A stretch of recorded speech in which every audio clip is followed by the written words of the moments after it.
C'était l'une des séries les plus attendues de 2025, la saison 2 de Mercredi. Tout le monde en a parlé, la promo était omniprésente, on a même pu voir Jenna Ortega servir des glaces sur les cutscenes. Tout ça vous l'avez sans doute déjà vu passer, mais moi si je vous parle de cette série, c'est pour vous parler de son générique, parce qu'il est intéressant à plus d'un titre. Créé par le studio Filmograph, sous la direction d'Aaron Baker, ce générique s'éloigne des codes traditionnels de la famille Addams. Aucun visage d'acteur, aucun effet racoleur, à la place on assiste à ce long travelling arrière qui s'ouvre sur Mercredi de dos face aux grilles de la Nevermore Academy. Le mouvement de caméra révèle peu à peu les éléments de son univers. On y voit un violoncelle, une machine à écrire, des plantes carnivores, même une guillotine miniature, une séquence fluide et hypnotique portée évidemment par la musique de Danny Elfman, et ce générique s'achève sur une pleine lune, elle-même reflétée dans l'œil de Mercredi. Alors à l'origine, l'idée de ce plan là, la lune qui se reflète dans l'œil de Mercredi Addams, c'est une idée qui vient de Tim Burton lui-même.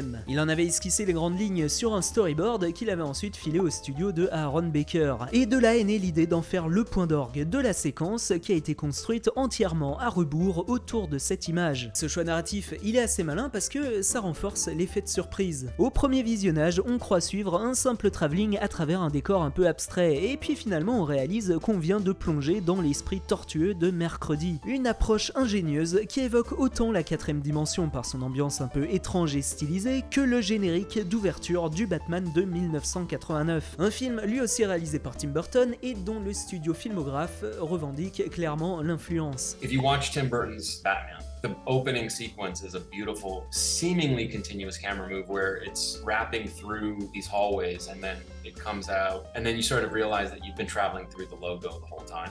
En jouant sur la rupture, le décalage et le mouvement fluide mais imprévisible, l'équipe créative a donc su éviter l'écueil de la monotonie pour offrir une expérience immersive et surréaliste, parfaitement en phase avec l'univers de Tim Burton. Et cette attention aux détails ne se limite d'ailleurs pas au mouvement de caméra, elle s'étend jusque dans la typographie du titre, spécialement conçue pour la série. Véritable métaphore visuelle du personnage, cette police fine et anguleuse exprime d'emblée la dureté et le caractère acéré de Mercredi. Seules ces petites touches de violet qui apparaissent à l'écran laissent entrevoir une part plus douce et nuancée cachée derrière son apparente froideur. Bref, en une minute, ce générique installe tout un univers et distille subtilement quelques clés de compréhension sur le personnage de Mercredi. Et alors là, je me suis basé sur le générique de la saison 1, mais pour ce qui est de la saison 2, la recette reste la même. Même ambiance, même mise en scène hypnotique, comme si, avant même que l'histoire ne commence, Mercredi nous ouvrait déjà les pages de son journal intime.